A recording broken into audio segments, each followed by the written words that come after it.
অহংকার বশত কাউকে অবজ্ঞা করা যাবে না। রাসূলুল্লাহ সাল্লাল্লাহু আলাইহি ওয়াসাল্লাম বলতেছেন যে কারো অন্তরে যদি দানা পরিমাণ অহংকার থাকে সে জান্নাতে প্রবেশ করবে না। তখন সাহাবীরা রাসূলুল্লাহ সাল্লাল্লাহু আলাইহি ওয়াসাল্লামকে বলতেছেন, ইয়া আল্লাহ রাসূল, আমরা তো সুন্দর পোশাক পরতে পছন্দ করি, ভালো জুতা পরতে পছন্দ করি, এটাও কি অহংকার?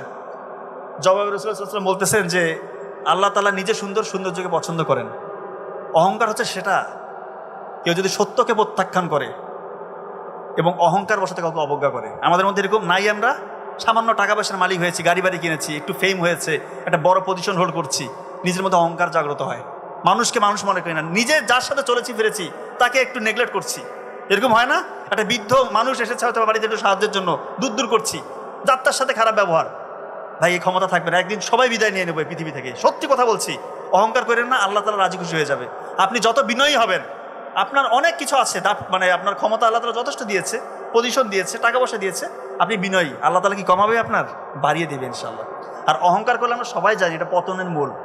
অহংকার করলে আপনি যে স্টেজে আছেন আপনার শুধু ডাউন হবে, দিনকে দিন শুধু নিচে নামতে থাকবেন, অহংকার আনিয়ে আনেন মনের ভিতরে।